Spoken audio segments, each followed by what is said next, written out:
Ethan Cross, a man of few words and fewer smiles, had finally found a place he hoped would be his sanctuary. After years of serving his country, the quiet streets of a coastal town seemed like the perfect escape. He'd boarded a bus to explore the city. As the bus rumbled along, a group of boisterous men, their voices thick with alcohol, clambered aboard. They immediately turned their attention to a young woman, their eyes leering and their words laced with vulgarity. The other passengers, their fear palpable, looked away, their silence a tacit endorsement of the men's harassment. Ethan, seated in the corner, watched the scene unfold with a growing sense of unease. He had seen enough violence in his time to recognize it from a mile away. The woman's face, flushed with shame and fear, tried to ignore the men, but her efforts were futile. Finally, Ethan could bear it no longer. He stood up, his movements slow and deliberate, and stepped into the aisle. His presence seemed to startle the men, but they quickly recovered their bravado. "What's it to you, old man?" one of them sneered.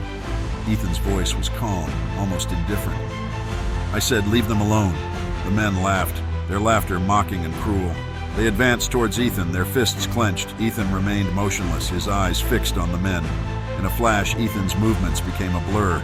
He dodged a punch, his body twisting with practiced ease. With a swift, precise strike, he sent one of the men sprawling to the floor. The others, taken aback, lunged at him, but Ethan was too quick. He parried their attacks, his movements a deadly dance of violence. Within minutes, the men were lying on the bus floor, their faces contorted in pain. The passengers watched in stunned silence. The young woman, her eyes wide with disbelief, thanked Ethan, her voice filled with gratitude. Ethan simply tipped his hat and stepped off the bus at the next stop. He walked away, his figure disappearing into the crowd.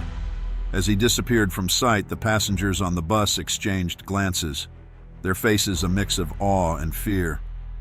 They had just witnessed something extraordinary, a glimpse into the dark heart of a man who had seen too much and was no longer afraid to stand up for what was right.